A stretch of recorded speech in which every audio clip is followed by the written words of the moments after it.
tetangganya di dekat rumah saya tuh jujur punya namanya Tequila.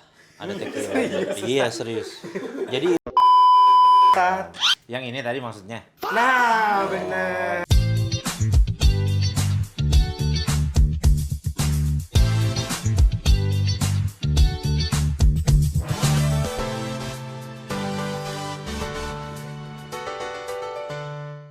Oke, welcome back di podcast Ruang Meeting atau PRM. Meetingin apa kita hari ini?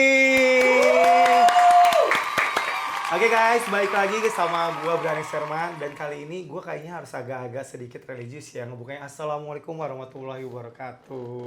Ya, agak-agak sedikit religi. Kenapa? Karena bintang tamu kita kali ini adalah seorang ustadz. Dan beliau kemarin sempat viral, tinggi banget engagementnya gara-gara sebuah handphone kemerdekaan. Atau yang lagi viral kalau misalnya dibilang handphone kemerdekaan karena sama-sama seperti tanggal kemerdekaan Indonesia 17, iPhone 17-nya.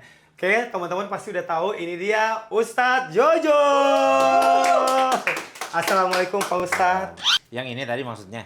Nah, bener. Ustadz kok sifat nabi? Coba gimana tunjukin. Nah, Pak Ustadz, nih ngomong-ngomong tentang iPhone itu, kita punya videonya Pak Ustadz.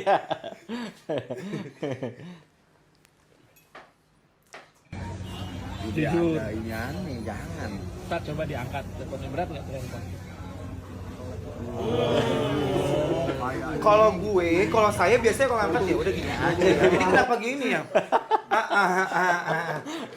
Jadi kayak agak sedikit riak ya sebenarnya. Tapi justru konten itu nih yang angkat nih. Ustadz, sebelum nanti kita bahas tentang konten yang ini yang membuat viral, kita kenalan dulu Ustadz.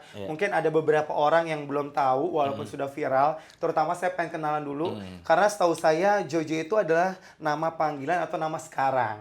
Kalau nama sebenarnya siapa sih Pak Ustadz? Nama aslinya tuh Joshua saya. Joshua Sweet nama only aslinya. Ustadz. Joshua Sweet namanya. Joshua Sweet. Sweet itu farm Manado, ayah saya orang Manado. Oke. Terus akhirnya hijrah mualaf. Namanya jadi Muhammad Ali Yusuf.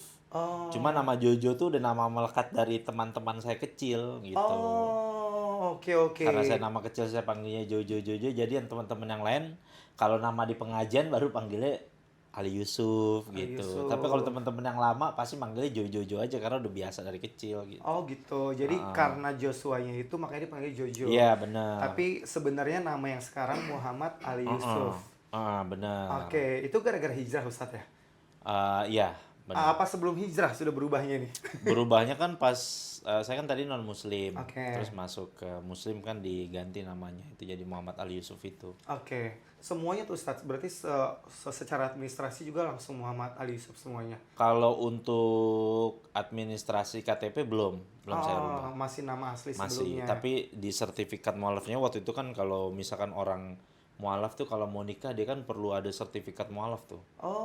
Menunjukkan supaya Iya, benar-benar iya benar gitu. Tapi Ustadz ini buat knowledge aja ya, buat saya pribadi.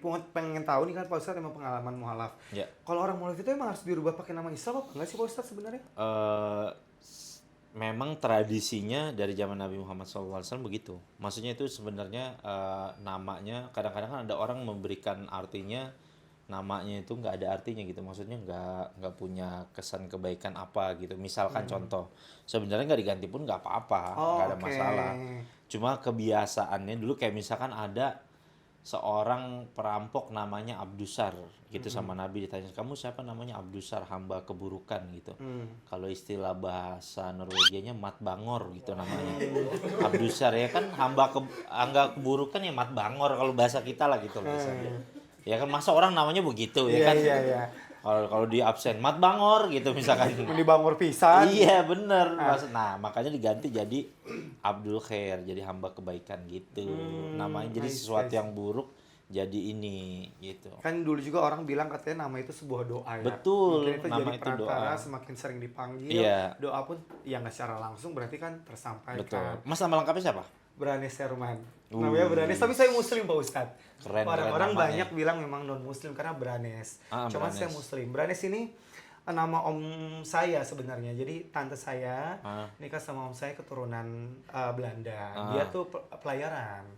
Makanya namanya harusnya dibacanya Brains ya. Oh, Tapi karena Brains. kita di Indonesia jadinya Branes. Oh, Branes Gitu. ya benar. Tapi ya, saya alhamdulillah Lebih ke Muslim. lokal-lokalan ya, Branes gitu, Branes juga. Oke, ini berarti ke knowledge nih, Pak Ustadz, buat saya pikir tuh kalau orang yang mualaf tuh memang harus rubah nama Nggak ke harus. Muslim, enggak ya? Nggak harus. Cuman ya itu mah saran aja buat doa buat kita. Iya betul. Ada juga karena saya pernah dapati ada saudaranya tetangganya di dekat rumah saya tuh jujur punya namanya Tekwila.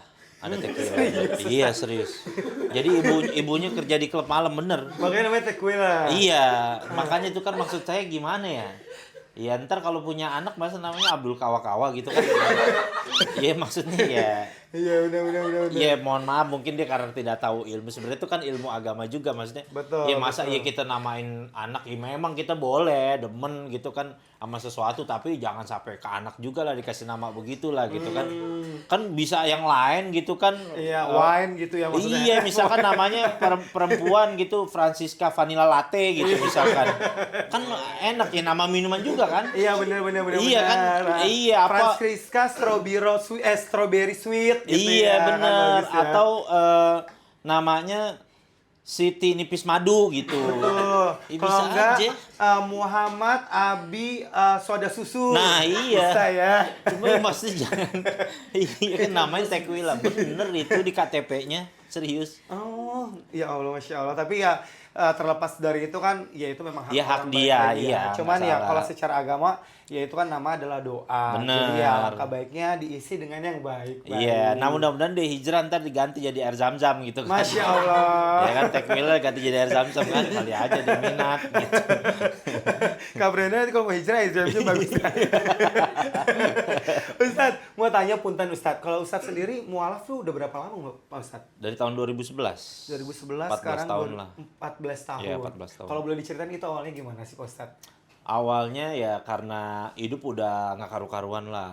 Dunia malam, hampir tiap malam ke diskotik, daerah kota, narkobaan gitulah. Sampai ya emang prinsip orang narkoba kan ya I try, I buy, I sell gitu kan. Pertama dicoba, habis itu beli, habis itu ngejual gitu. Jenjang karir orang narkoba begitu kan. 3 step itu ya? Iya, dari pertama Coba-coba, make, coba-coba, beli, jual. beli, habis itu ngejual. Nah ya udah, ngejual juga uangnya juga cuma bukan tujuannya buat punya mobil Jaguar gitu, beli apartemen enggak, buat biar seneng-seneng beli lagi lagi. gitu.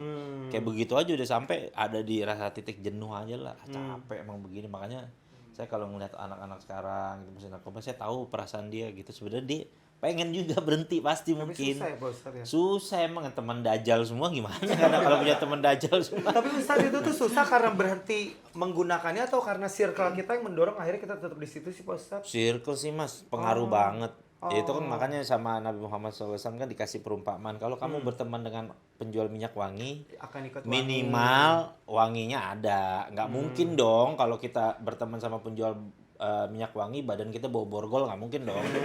Ya kan pasti kan minimal lu tes nih minyak wangi gua gitu kan, seneng apa dikasih pasti atau apa gitu. Nah begitu juga orang berteman dengan pandai api, minimal kalau nggak kena apinya gitu kan ya minimal asapnya gitu pasti akan ada efeknya gitu. Terus juga sempat nongkrong juga katanya anak Jaksel di Iya, Suropati. iya benar. Itu gimana ceritanya? Kita tiap malam minggu tuh dari tahun 2001 sekitar 2001 2002 sampai terakhir saya ditangkap tuh 2011. Setiap malam minggu kita istiqomah tuh majelis di situ tuh. Di Suropati? Iya. Serius? Pokoknya datang jam 9 malam bubar azan subuh tuh. Pasti itu. Ada yang ngajakin apa karena inisiatif sendiri Pak Ustadz? Iya kan kita misalkan ada teman-teman yang lain gitu, ada yang udah kerja kemana. Dulu kan kita nggak punya grup, dulu belum ada BBM. Kan pertama kali grup chat itu kan dulu kan BBM, ya? BlackBerry Messenger kan. Berarti Pak Ustadz masih SMS ya? Iya, Oh, masih iya. SMS. Apa sih yang masih itu? 3 secondan. Apa sih yang itu yang bunyi pipip-pipip? Oh, itu pager. Pager, masih jalan pager apa? Oh enggak sih, udah ngelewat sih. Oh, berarti lebih muda lah Iya, usianya. iya, zaman-zaman Nokia lah. Kayak oke, Zaman-zaman Nokia sebelum BlackBerry. Nah, itu kita jadi ketemu malam minggu di mana? Ya udah pada ngerti tuh kayak udah gathering base kita di situ campnya lah ya di udah. situ. Tiap malam minggu udah ngumpul di situ, udah pokoknya Ya Pak, setiap malam minggu udah di situ. Hmm. Kalau satu orang nggak hadir aja itu pasti cariin, dicurigain. Wah nggak bener nih anak pasti nih gitu. Nggak benernya maksudnya gimana Pak Iya, Ustadz? mungkin senyap-senyap nih ninja nih sistemnya nih anak gitu bahasanya. Hmm. Ya punya pergerakan sendiri gitu. Tapi kan itu doski lumayan juga Ustadz, berarti duit kan harus kenceng juga, iya nggak sih? Di Kalau- situ? Ah, Enggak juga sih, tapi memang kalau di situ kita kan kadang-kadang ada nih kalau misalnya waktu itu saya zaman SMA kan ada tuh temen yang udah kerja, nah biasanya dia ngebosin kayak gitu. Oh, Kayak jadi di situ. setiap hari pun ya kadang-kadang ada yang ngebosin biaya. Iya. Pusing juga nggak sih Pak Ustadz kalau misalnya kita suruh datang tapi gak punya duit, mau gimana Iya, kita bener. nongkrong ngeliatin doang. Tapi kalau zaman dulu entah kenapa ya Mas ya, maksudnya ya kita cuma bisa kadang modal nongkrong doang sebelum berangkat tuh udah makan, terus kita nongkrong apa segala macam ya udah happy. Dulu ya yang kita rasain tuh happy ya gitu. Ya, Berapa orang Pak Ustadz dulu biasa kalau ngumpul? bisa sampai 30 orang. Serius? Iya. Pantes ya, agak 30 susah orang. pressure-nya ya. Iya. Karena ya banyak kan, kalau kita nggak muncul kadang-kadang mungkin dicengin juga, ya nggak sih Pak Ustadz? Iya, jadi kayak misalkan udah setelah 1 minggu nih nggak keluar, ntar kita di situ ketemu kita buat cerita-cerita. Kayak misalkan ada kita dulu bercanda-bercanda jahil-jahilnya kita. Pernah tiba-tiba rumah saya didatengin orang Madura bilang, "Assalamualaikum Pak, izin tadi nelpon katanya rumahnya mau dibongkar," katanya gitu. Itu dikerjain temennya ya? Iya, nah ntar pas malam minggu ketemu baru tuh. Dia bilang, "Siapa tuh? Siapa Kayak ini yang gue." kelakuan siapa pada ketawa? Enggak, bukan gue gitu." Ntar saya bales gitu. Ntar tahu-tahu ada teman saya tiba-tiba rumah udah dibawain kasur aja. Depan rumah dibawain kasur. Tiba-tiba langsung telepon, "Nih siapa yang bawain kasur nih? Siapa yang ngorder kasur nih di rumah gue?" Gila lu bapak-bapaknya kesian lu udah keringetan ngangkat. Mau beli duit dari mana gue kata gitu. Ya, kayak gitu-gitu ya. Jadi pas malam minggu ntar ketemu cerita-cerita kayak gitu aja lah gitu. Tapi sampai sekarang masih Ustadz sama geng itu? Tim Masih itu? main kan bahkan kita masih suka podcast bareng, kerja bareng. Ah, kadang. cuman perkumpulan vibes-nya aja, informannya Iya, udah beda. benar, udah beda. Cuman kalau ke Suropati masih juga. Oh udah enggak Udah sekarang, enggak. udah rame banget. Soalnya dulu kita bener-bener yang awal-awal tuh masih sepi banget. Ih, Pak Ustadz ketahuan angkatannya berarti ya. Angkatan tahun berapa ini? Gua aja udah rame gitu.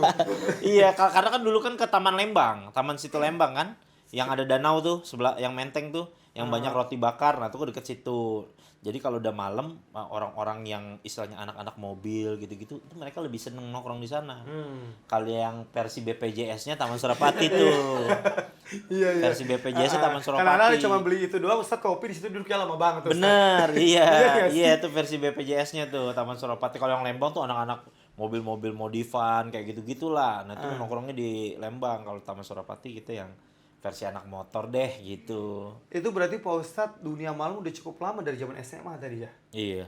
Kalau boleh cerita Pak Ustadz, pergaulan dunia malam itu sebenarnya kayak gimana sih Pak Ustadz? Ya, let's say, ya pasti kan orang-orang pasti mikirnya dunia malam, ya vibes-nya negatif, circle-nya negatif. Iya. Tapi emang secara real Pak Ustadz kan udah cukup lama, emang seperti itu? Atau ya tergantung orangnya nih tentang dunia malam? Gimana Pak Ustadz kalau menurut Pak Ustadz yang ngalamin nih? Iya, dunia malam yang dulu pernah saya lewatin ya memang nggak ada Positif-positifnya? 0,1% positifnya emang nggak ada. Jadi memang orang tujuan di situ ya pengen senang-senang aja. Mungkin dia ada yang senangnya minum alkohol, ada yang demen ekstasi, ya kayak gitu-gitu aja loh dunia yang kayak gitu. Yang isinya tuh kita tuh ya kesana tujuannya ya emang mau ngeluapin apa aja lah, pokoknya mau seneng-seneng lah. Jadi sampai dulu ada prinsip kita sama teman-teman kita, pokoknya yang nggak nyenengin kita tinggalin aja katanya gitu. Jadi hidup kalau ada yang nggak nyenengin tinggalin aja udah gitu. Kagak mikirin dosa ya? Iya, nggak ada gitu. Pokoknya Yang penting happy-happy. suatu misalnya tanya, ntar malam kita kesini nyenengin nggak? Nyenengin berangkat gitu. Kalau kesini nggak nyenengin nggak usah gitu. Udah prinsipnya begitu. Kalau nyenengin kita lakuin, kalau nggak gitu. Nah, sekarang kalau misal Pak Ustadz sebagai ya salah satu tokoh agama lah atau seorang ustadz, ngelihat kalau yang di zaman sekarang ada perbedaan atau sama aja sebenarnya kehidupan malamnya Pak Ustadz, kalau Pak Ustadz lihat nih. Kehidupan malamnya. Kalau saya sih udah lama ya nggak datang ke tempat kehidupan dunia malam. Cuma kadang-kadang saya suka tanya-tanya gitu kayak.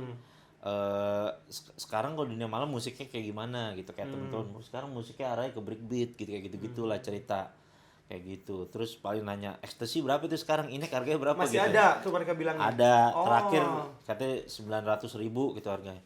Saya bilang mampus lo pegawai Ramayana nggak bisa gitu. Zaman dulu berapa Pak Ustadz? Kayak Dulu gitu. saya dari zaman 2 SMA tuh dari angka 75.000. Kalau beli. Iya, beli. Kalau jual Kalau jual, kalau dulu kan kita kan tempat favorit kita kan di Scottish Stadium kan. Yang ditutup sama Pak Ahok tuh gara-gara ada yang meninggal kan, sering overdosis orang di situ. Itu rame itu. Iya, bahkan di Scottish Stadium tuh ada orang pernah melahirkan di situ. Gara-gara itu ya Karena dia kehidupan malam di situ. ngidam gitu, lagi hamil mungkin Ya. anaknya juga pengen kenceng juga kali. Mungkin ya gimana? Iya, lagi hamil tapi Iya. ke bawah pengen keinginan Iya, hasrat, udah hajar aja. Ngebrojol Akhirnya gitu. kelahiran kejadian kekencengan kali gitu. Lahir dia. Nah itu dari harga saya inget banget tuh Beli peningkatan kan harganya. 75. Kalau jual Pak Ustadz zaman dulu Bisa 150. 2 kali lipatnya ya. Iya, Pantes. kayak 75.000 dulu kan gede banget. Hmm. Itu dulu kalau barang yang paling bagus dulu kan di Diskotik Stadium tuh. Jadi kita nggak berani beli di luar, jadi belinya di dalam. Jadi 75.000, 90.000, 100.000, 150 sampai lompat ke 300.000. Ya udah pokoknya kalau ke sana tuh sampai bela-belain kadang walaupun kita punya uang buat entry passnya doang tuh istilahnya sama buat inek ya bela-belain pulang naik busway saya gitu. Yang penting pokoknya harus ketemu aja di malam gitu.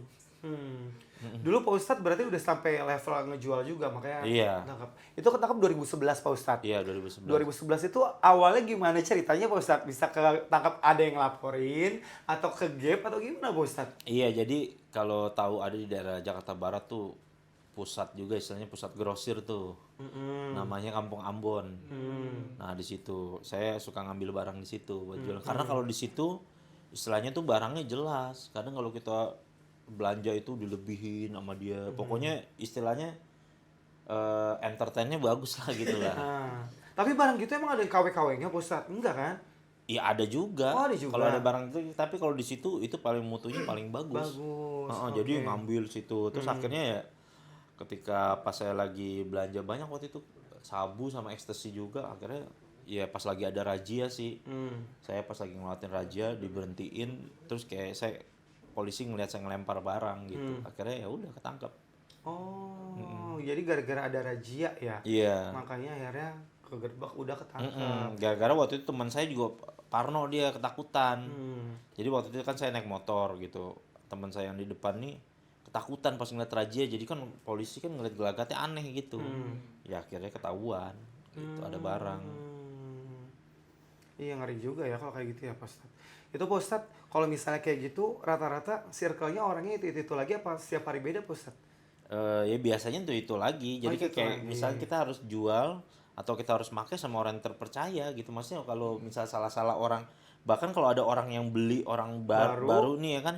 Bisa aja gitu Iya, ya, intel. new buyer gitu kan kita harus curiga. Iya, ada klien baru kita harus curiga. Oh ini kok tiba-tiba siapa nih dari mana asal-usulnya gitu. Oh, jadi mereka pun udah paham Iya. ya. Malah justru orang-orang baru itu perlu yang dikhawatirin juga ya. Makanya kalau kayak artis-artis yang ketangkep kayak gitu rata-rata mereka ya cuma dari mulut ke mulut aja dari teman ke teman karena mereka mau tutup circle-nya biar nggak terlalu luas. Betul, jadi pakai perantara lagi Iya, ya, Pak Ustadz, ya. karena kalau misalkan terlalu meluas kayak gitu pasti rentan ketangkepnya lebih ini. besar. Iya. Waktu itu berapa lama Pak Ustadz asrama? 5 tahun. 5 tahun? 5 tahun 1 bulan Lumayan hukumannya. ya. Itu udah mualaf belum sih Pak Ustadz? Belum, tapi pas masuk baru saya mualaf. Oh, Pas jadi masuk mualafnya penjara. tuh pasti dalam penjara Pak Iya, Ustadz? paling 3 hari kali setelah saya masuk penjara. Gara-gara yang lihat sholat itu? Iya. Apa gara-gara kok gue di penjara gini amat? Bukan? Enggak, ya ngelihat orang sholat aja sadu. Walaupun ada juga tuh ada percekcokan di situ kan. Jadi ketika itu ada kan sholat berjamaah tuh dan jadi kita nggak boleh pakai sarung sama celana panjang kan. Pakai celana dede gemes begini nih. Di sana Boxer di penjara? iya. Oh Nggak iya, boleh Pak pakai celana panjang. Itu saya lihat kalau di TV-TV segini Pak Ustadz. Oh itu kalau di 3/4. lapas, kalau di polsek nggak boleh. Pokoknya Oh. intinya sering dipakai buat bunuh diri aja kalau ada celana panjang sama itu. Makanya kita pakai celana boxer Indomaret begitu. Yang pendek-pendek. Iya, segitu. Kita sholat pakai begitu semua rata-rata. Kagak sah dong Pak Ustadz. Iya memang ya, tapi keadaannya gimana? Ya mau gimana kan kita nggak dikerjain juga malah dosa juga ninggalin sholat kan. Jadi mau nggak mau keadaannya begitu. Ya tapi kan Pak Ustadz, ya mungkin Pak Ustadz lebih paham. Syarat Iya, sahnya sholat betul. kan tertutup aurat. Iya, benar, Ya kalau nggak benar. sah kan berarti nggak diterima Pak Ustadz. Iya makanya kan dikodok lagi nanti kalau pas udah keluar dari setelah polsek itu bayar utang sholatnya itu. Iya, mendingan kita nggak usah sholat sekalian, orang sama aja nggak diterima kan Pak Ustadz. Iya. Cuma kan tapi kan apa namanya ya, orang lagi biasa kan kalau lagi kena musibah gitu lah, deket lah Iya. sama Allah. Dan ya Allah pasti yakin lah, percaya sama niatnya. Nah, kan, terus Pak kan Ustadz. saya lihat tuh orang sholat berjamaah gitu, terus berantem lah, kayak ada perdebatan begitu. Pas sholat berjamaah, pas mau jadi imam nggak terima, atau gue nggak terima lo imamnya. Kenapa? Ya kasus lo maling kotak amal katanya gitu. nggak pantas lo jadi Ya imam Allah, gitu. milih imam aja ngeliat kasusnya dulu ya. Iya, terus kata yang dia juga, daripada lu bandar narkoba katanya gitu. Terus gimana? Udah akhirnya gimana nih, siapa yang jadi imam? Akhirnya terpilih lah imamnya, alhamdulillah. Pak Ustadz. Bukan penebar paku payung jalanan. Iya, bener. Serius? Bener, Jadi penebar dilihat paku paling payung. dosanya paling ringan tuh kejahatannya. Iya. Penebar paku payung jalanan itulah akhirnya yang jadi imam. Dalam keadaan matanya sipit, jadi gebukin gini kan. Orang kalau digebukin kan gini kan. Iya begitu, dalam keadaan gitu dia jadi imam salat akhirnya. Oh, Iya. Masya Allah. Saya ngeliat, oh begitu ya, kalau jadi imam tuh harus ada kriterianya gitu. Nah dari situlah saya belajar baca buku gitu. Tapi Pak Ustadz, ya kan di situ kan Pak Ustadz baru mualaf dan kan agamanya non muslim awalnya. Pasti kan belajarnya banyak banget. Itu proses akhirnya sampai sekarang alhamdulillah jadi seorang ustadz itu berapa lama Pak Ustadz? Kan di dalam ada program pesantren kilat. Jadi dari Kementerian Hukum dan HAM itu ngedatengin ada ustadz-ustadz yang eksternal, ada ustadz-ustadz internal. Jadi kalau ustadz eksternal tuh kayak dari Al-Azhar Kebayoran Baru, ada dari Kementerian Hukum dan HAM gitu. Kalau ustadz-ustadz yang internal ya ustadznya napi juga. Oh, napi juga, bukan Iya. dari polisi atau itunya? Bukan, napi juga ustadznya. Oh, Makanya saya oke. bilangnya ustadz internal. Gitu kan dia internal kan. Dosanya apa Pak Ustadz? Bisa jadi ustadz dia? Ada yang rata-rata narkoba. Oh, oke. Ada yang penyalahgunaan dana tsunami ada itu. Iya bener. Ada yang iya korupsi Al-Qur'an ada. Masya Allah. Iya rata-rata memang orang dari luar itu udah punya background agama udah. Oh, Begitu. Emang I punya see. background agama dia. Jadi ilmunya secara basic udah ada ya? Iya, jadi mereka ya kadang-kadang jadi saya ngelihatnya lebih ke mereka tuh dikirim ke penjara ya sebenarnya buat ya ngajarin inilah orang-orang kita yang kayak saya gitu yang butuh ilmu agama. Mungkin dia selama di luar sibuk ngurus dunia mulu gitu. Ada yang travel umroh haji kayak gitulah. Pak Ustadz, pengen tahu kalau Pak Ustadz sendiri di circle Pak Ustadz sendiri rata-rata orangnya kebanyakan yang sekarang ya kan nggak mungkin kita ngebuang teman, iya nggak sih? Masih teman-teman yang dulu di dunia kelam itu atau sekarang udah banyakan yang baru-baru Pak Ustadz? Masih alhamdulillah teman saya mungkin 95% udah tobat semua. Oh, Masya Allah. Alhamdulillah udah berhenti narkoba, karena mungkin karena faktor usia juga kali ya. Mungkin ada rata-rata ada yang menikah juga gitu. Rata-rata kehidupannya ya udah sibuk. Sebenarnya kalau saya pikir-pikir juga biasanya orang narkoba itu kadang-kadang juga banyak juga salah satu faktornya dia nganggur sebenarnya. Gitu kayak nggak punya kesibukan apa-apa gitu. Ada orang yang punya kesibukan apa-apa ya karena seneng dengan narkoba itu. Ada orang yang nganggur nggak punya kesibukan akhirnya ya main judi online, ya kan narkoba, ya, uangnya dari mana aja, kayak saya aja dulu gitu, nganggur tapi ya uangnya ada aja gitu. Pak Ustadz dari mana uangnya? Jual Iya, itu kan enggak kan? kalau bahasa saya dulu ya, Rezeki haramnya bagus aja gitu. iya kayak rezeki haramnya. Kadang-kadang suka bingung gitu kok, sampai pas sudah istilahnya kan udah hijrah gitu, nyari kerja gitu, gaji UMR gitu, misalnya kayak mikir dulu gila gampang banget ya nyari duit begini, dibuang-buang aja begitu. Ya kan kayak itu kayak inek aja ekstasi segede gini, segede bodrexin 300.000 ya kan, kepikir-pikir dibuang-buang begitu doang. Sekarang nyari uang 300.000 ya kan nggak mudah gitu loh. Keringet sampai ke bawah-bawah. Iya, jadi kadang-kadang berpikirnya begitu. Oh, ternyata emang ya rezeki haramnya aja dulu bagus kali gitu. Jadi sebenarnya kalau teman, ya sebenarnya teman-teman yang dulu. Cuma Iya. memang kehidupannya sudah berbeda. Iya, rata-rata udah Pada bisnis, hijrah. ngajak kerja kayak gitu-gitu sih. Ya, alhamdulillah udah banyak berubah lah. Karena saya Pak Ustadz ya udah move juga, nggak di circle itu atau teman-teman itu lagi. Enggak Teman-teman sih masih ya, justru mereka hampir sama kayak Pak Ustadz, sekarang udah pada hijrah. Iya, hijrah enggak, cuma hidupnya normal aja, jauh dari narkoba lah gitu. Jauh dari yang aneh-aneh lah gitu. Jadi kehidupannya ya secara umumnya ya Udah bener lah, taraf gitu normal ya. secara umumnya manusia aja gitu. Sudah lebih baik lah ya. Iya, karena kan saya nggak, kalau saya tinggalin ya saya ngerasa bahwa mereka baik sama saya selama saya di penjara. Mereka support saya, sering jenguk saya, sering kirimin saya uang.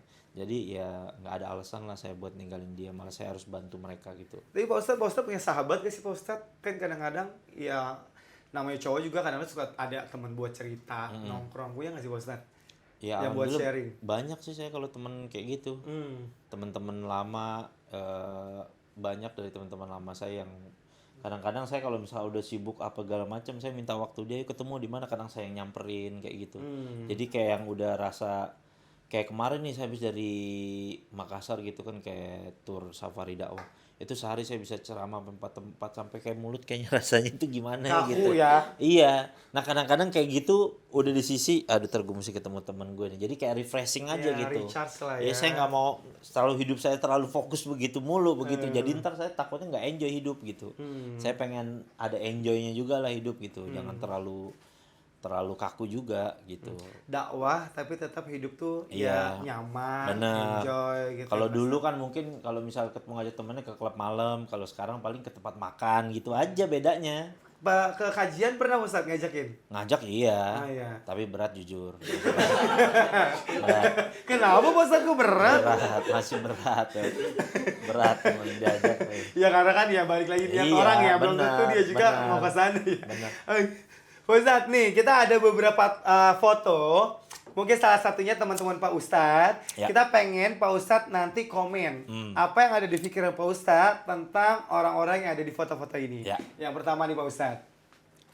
Riko, gimana Pak Ustadz? Apa yang terfikirkan tentang si Riko? Mr. Honest ngomong jujur mulu. Nah, dia sekarang yang lagi viral bunyi-bunyiannya dia nih.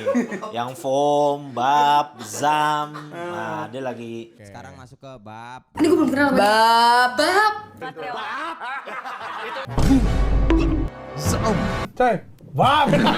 Lu tuh bab. terus lagi naik banget lah, sedang bunyi-bunyian gitu. Dia orang otak bisnisnya keren. Kenal sama dia di mana Pak Ustadz?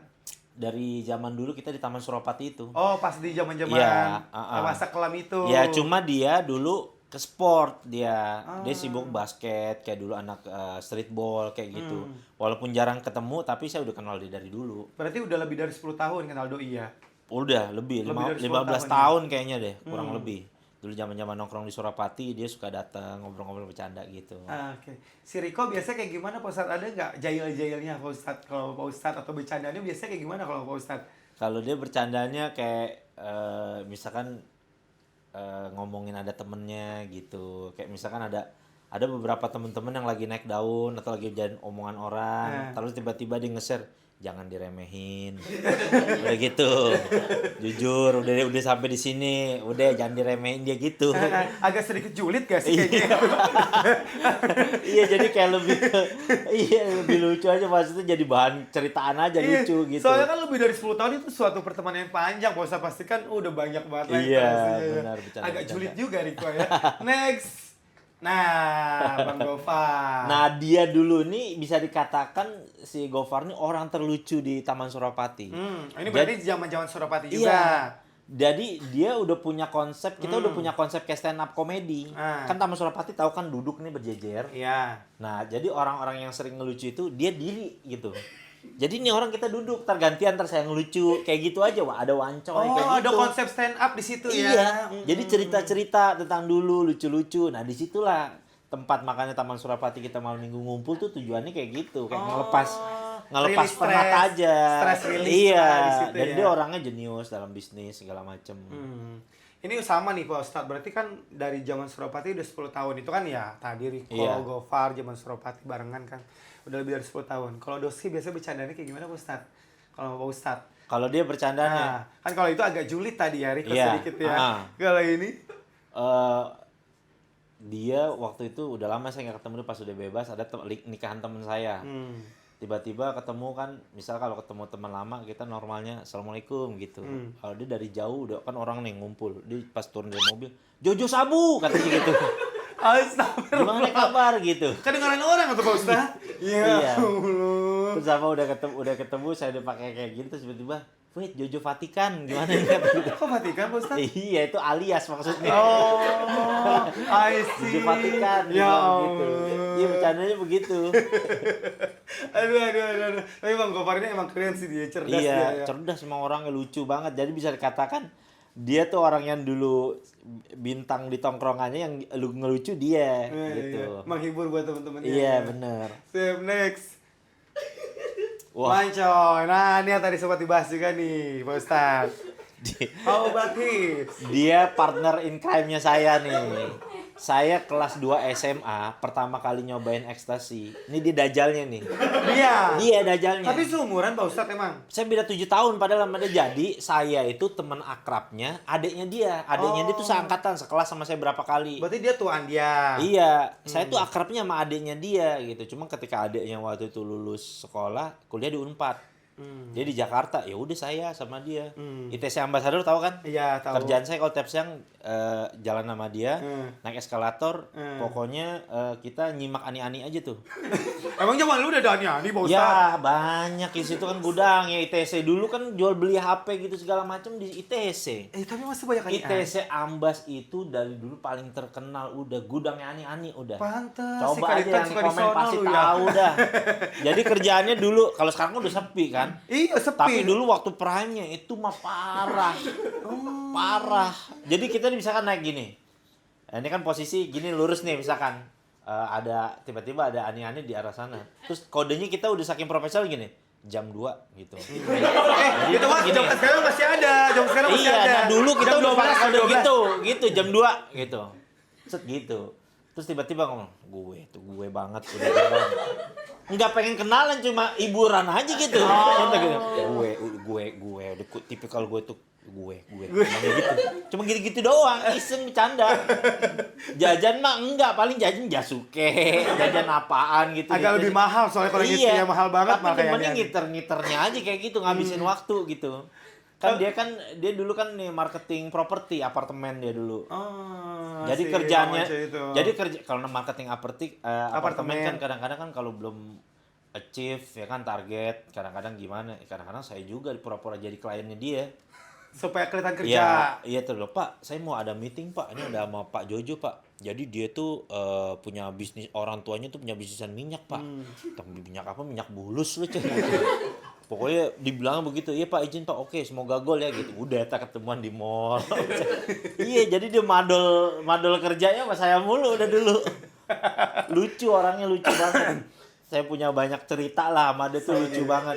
Sampai misalnya saya ada cewek terus dijailin sama dia, ditikung sama dia, pokoknya banyak lah cerita lucu sama dia. Malah Pak Ustadz malah deketnya sama dia dibanding adiknya setelahnya ya. Iya, Kayaknya ya. malah lebih deket. Padahal kenal awal tuh sama adiknya. Iya, Tapi malah lebih deket sama dia. Dan selisihnya 7 sama tahun loh. Iya, sama adiknya juga sampai sama keluarganya kita udah kayak saudara sendiri aja. Deket banget sama keluarga-keluarganya gitu. Tapi gara-gara ini dajal ya nih makanya jadi Iya. Dia bisa dibilang profesor crime saya nih dia nih. Yang ngajarin saya awal tuh yang kayak gitu-gitu. Cuma kalau karir bandar saya duluan dibanding dia. Gitu. Dia setelah sempat ketangkep juga dia. Bandar juga tapi setelah saya gitu eranya. Pak Ustadz, kalau misalnya ada yang mau disampaikan satu kata buat Wancoy apa Pak Ustadz? Orangnya lucu banget, kocak gitu. Jadi dia niat kayak misalkan kayak contoh, ada waktu itu dia tuh viralnya awalnya gara-gara saya ceritain story. Saya sama Gofar jalan-jalan nih. Dulu kita suka biasa main PS. Ini kejadian sekitar tahun 2007 ya. Main PS terus tiba-tiba saya makan bakso. Makan bakso sama Gofar, makan bakso. Terus saya telepon dia dong. Kata Gofar, "Jo, telepon Wancoy ya." Suruh biasa ke rumah saya kan main PS. Ya udah. "Coy, di mana lo?" "Kantor, Jon." "Lu di mana, Jon?" "Sama Gopar nih main PS lah, ayo." "Lu di mana? Lagi ngapain?" "Makan bakso di ini." Aduh. Cowok berduaan sore-sore makan bakso. Gay lo katanya gitu. Jadi tuh rame tuh. Komen-komen tuh katanya. Kalau dipikir-pikir kata teorinya Wancoy, gue bilang, "Apaan lo, Coy? Apaan ngaruhnya?" katanya. Cowok berdua makan bakso nggak ada hubungannya sama itu. Ya coba lo tanya di survei. Katanya bener menang dia. Katanya cowok kalau makan bakso berduaan katanya janggal katanya gitu. Kalau mie ayam nggak apa-apa, gagah katanya. Emang iya? Iya. Baru tahu. Tapi setelah saya pikir-pikir bener juga emang. Kenapa emang Pak Ya Ustadz? sekarang gini kalau teman orang kantor, ayo makan bakso ternyata cewek sama cewek bener gak? Ya kan? cowok sama cowok, misal kita berdua janggal mas. Jadi sampai waktu itu dikontenin sama Cing Abdel. Makan bakso berdua pengen ngebuktiin, dikontenin makan bakso berdua kata Cing Abdel. Emang bener sih janggal kata Cing Abdel bener. Tapi kalau mie ayam enggak Pak Ustadz. Iya kalau mie ayam enggak, makanya anehnya kalau bakso karena menurut dia Mak-mak gitu, iya bakso bakso itu hadiah arisan kata dia gitu. Makanan mak-mak, ya ada benernya emang teori dia. Tadinya saya menentang tuh kan, bilang apa sama Gopar, apaan hubungannya lu, gitu-gitu pokoknya. Enggak lo udah lo, emang lo berdua lo udah lo, apaan lo cowok sama cowok makan bakso kata berduaan. Nggak ada hubungannya, apaan sih lo gitu. Oh, berarti kalau Wanca ini emang jokes-jokesnya yang bikin keinget di kepala ya. Iya Pak Ustadz bener, ya. lucu banget. Jadi kayak dia sebenarnya dia nggak niat ngelucu, cuma natural banget gitu keluar tau-tau out the box aja gitu. Tiba-tiba keluar kelucuannya apaan gitu yang bikin ketawa gitu. Jangan makan bakso berdua berarti nanti kalau cowok-cowok bahaya. Dan akhirnya kan Mie ayam bakso Pak Ustadz. pokoknya kata dia, lu kalau mie ayam masih gagah tuh. Ada tuh temen saya Ambon. Tapi kalau dipikir-pikir bener juga kata dia. Coba lu bayangin ya, tiba-tiba lu sore-sore, lu cowok nih, lu ditelepon sama Aderai, makan bakso yuk. Kata dia. Coba bayangin gimana. Ya enggak? Janggal enggak? Ngapain berdua makan bakso? Nah kan, ya kan janggal enggak? Nah iya.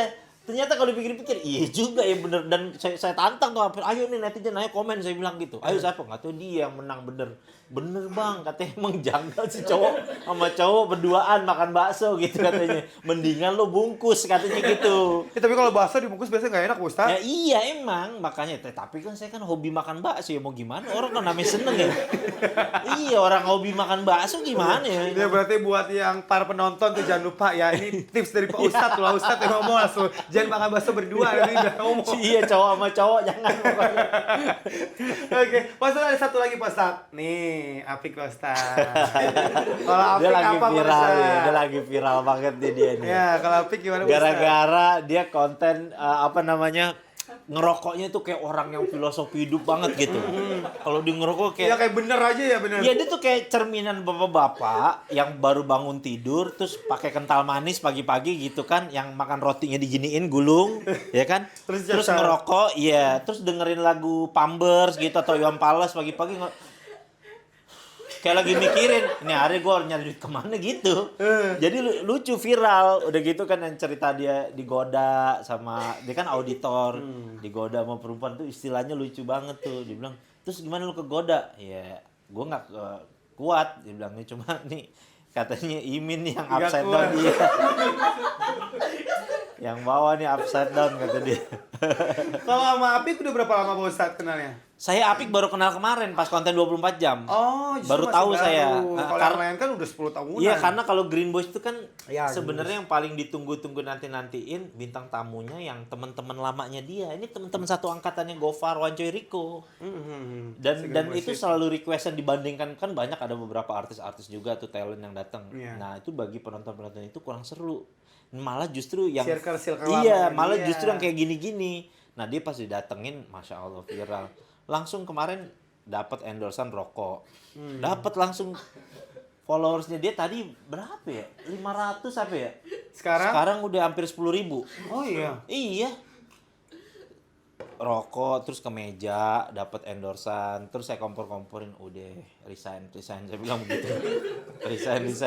Sampai pas lagi ini ditawarin tuh, "Bang, tanyain angkanya berapa itu Bang, mau jadi auditor Telkomsel gak?" Katanya gitu. Sampai ditawarin gitu, Masya Allah lah gitu. Tapi kalau dia orangnya gimana sih Pak Ustadz kalau di pergaulan? Enggak, kalau dia dari cara ngomong aja tuh serius gitu, maksudnya kayak ngajarin tentang sesuatu. Ada filosofinya emang bener, kayak dia punya satu fakta kalau setiap sholat HP-nya dimatiin. Saya bilang, apaan tujuan maksud lo? Karena kan kita mau berkomunikasi, masa iya mau berkomunikasi sama Tuhan ada yang ngeganggu kita gitu. Masya Allah.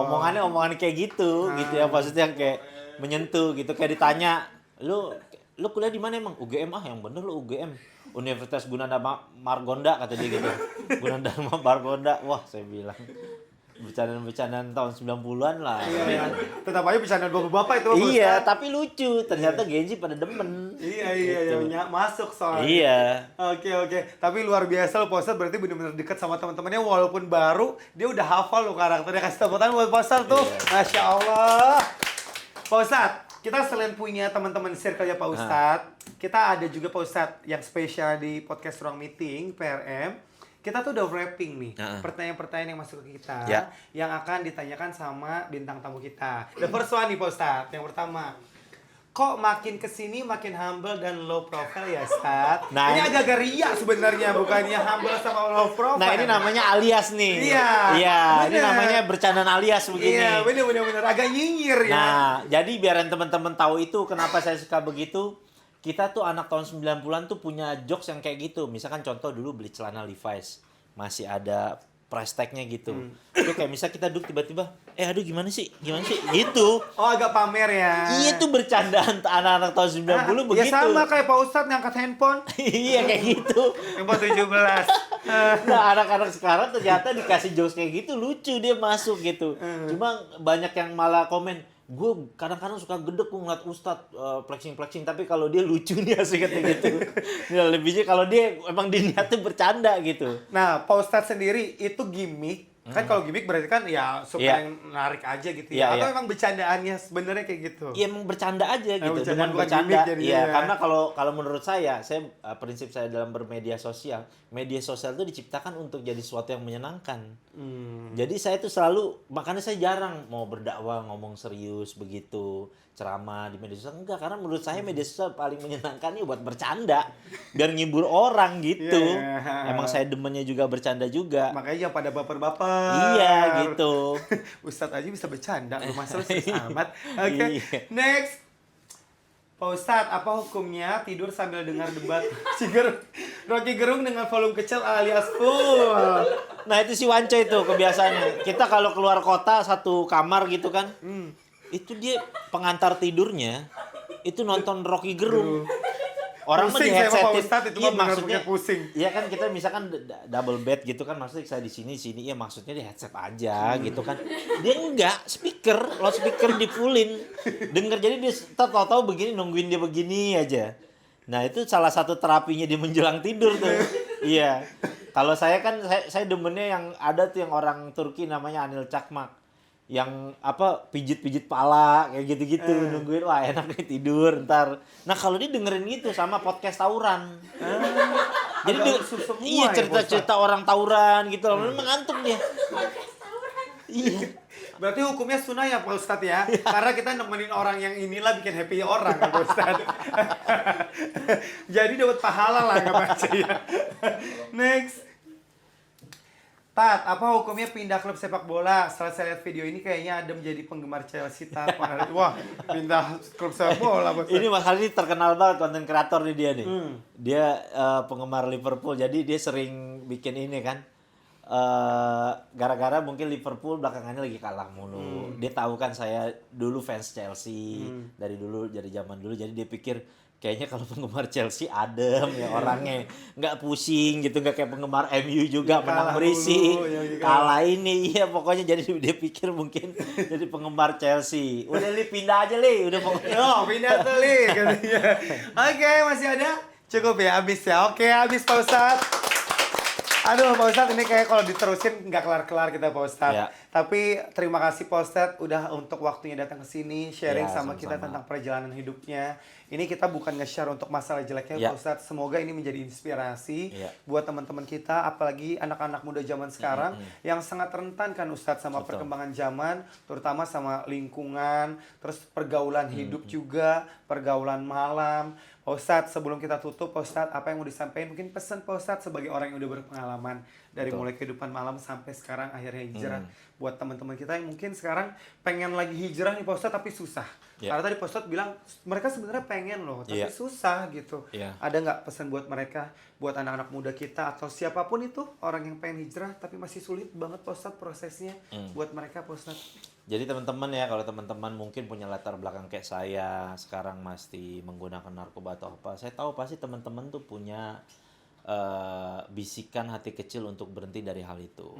Saran saya, perhatikan yang memberikan pengaruh termasuk lingkungan. Kalau misalkan seandainya pindah tempat tinggal itu bisa memperbaiki kehidupan kalian, lakuin aja gitu. Karena sesungguhnya kadang kalau kita susah, saya dapat banyak pelajaran bahwa teman kita belum tentu bisa ngebantu kita. Gitu, kadang-kadang kita senang sama teman yang lebih frekuensi sama kita, tapi frekuensinya perkara keburukan gitu.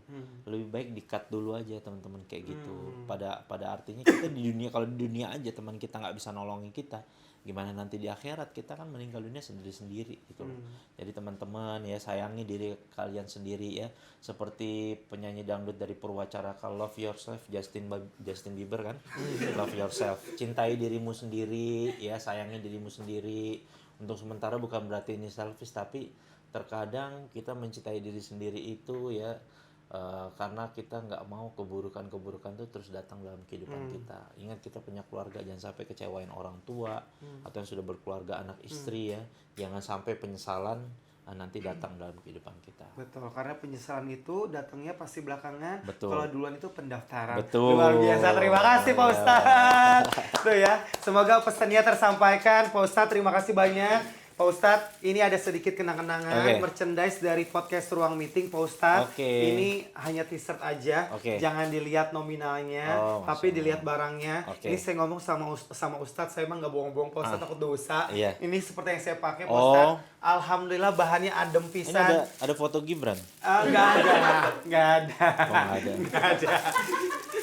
Alhamdulillah itu bahannya adem, Pak Ustadz. Dan mudah-mudahan Pak Ustadz nanti betah pakainya. Oke, siap. Semoga nanti bisa dipakai. Oke. Nah, buat teman-teman juga yang pengen punya nih samaan, apalagi yang ngefans banget sama Ustadz Jojo, pengen juga punya samaan kaosnya sama Ustadz Jojo sama kita, teman-teman juga ini bisa memilikinya, dan teman-teman gampang banget cara dapetinnya. Teman-teman tinggal akses aja langsung marketplace dari Lugu Production. Di sana nanti ada TikTok Shop, ada Shopee, ada Tokped. Di sana sudah available, teman-teman tinggal check out aja. Mumpung lagi promo supaya langsung bisa dapetin dan samaan sama kita. Sekali lagi Pak Ustadz Jojo, terima kasih banyak. Sama-sama. Punten pisan, mohon maaf banget kalau misalnya masih ada kekurangan. Atur, thank you. Semoga ini menjadi insight positif buat teman-teman yang nonton. Semoga ini nanti yang positifnya diambil, yang negatifnya kita dimaafkan. Sekali lagi. Oke, terima kasih banyak. Dan satu lagi buat teman-teman, jangan lupa subscribe untuk YouTube channelnya Lugu Production, karena obrolan kita ini hanya akan ada di podcast Ruang Meeting yang ada di YouTube channelnya Lugu Production. Dan teman-teman juga jangan hanya YouTube-nya, tapi sosmednya, salah satunya Instagram di @luguproduction. Karena apa? Buat teman-teman yang pantengin sosmednya, Instagramnya, terutama Lugu Production, akan ada giveaway banyak banget di sana, merchandise yang dibagikan gratis. Langsung aja pantengin di sosmednya Lugu Production di @luguproduction. Oke, saya Brandes Herman pamit undur diri. Jangan lupa terus tontonin podcast Ruang Meeting. Karena apa? Karena podcast Ruang Meeting hanya ngobrolin yang penting-penting. Thank you so much semuanya.